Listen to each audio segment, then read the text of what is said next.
Timbog ang isang high-value individual matapos makumpiskahan ng halos 750,000 pisong halaga ng iligal na droga at isang baril sa ikinasang buy-bust operation. Arestado ang suspect na kilala sa alias na Igan matapos masamsama ng humigit kumulang 110 gramo ng hinihinalang shabu sa isinagawang buy-bust operation ng City Drug Enforcement Unit ng Cagayan de Oro City Police Office.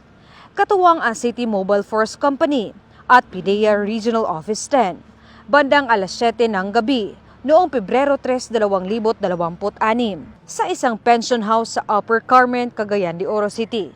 Nakumpiska mula sa suspect ang buy-bust money, mga lalagyan ng hinihinalang shabu, isang digital weighing scale, isang cellular mobile phone at isang 9mm pistol na may magasin at 3 bala. Tinatayang nasa 748,000 pesos ang halaga ng nasabat na iligal na droga. Ayon sa pulisya, ang suspect ay itinuturing na high-value individual at matagal nang minamanmanan bago maisagawa ang operasyon. Mahaharap ang suspect sa mga kasong paglabag sa Comprehensive Dangerous Drugs Act of 2002 at illegal possession of firearm. Kasalukuyang nasa kustodiya na ng City Drug Enforcement Unit ang suspect para sa dokumentasyon at pagsasampa ng kaukulang kaso, habang ang mga nakumpiskang iligal na droga ay isa sa ilalim sa pagsusuri bilang ebidensya.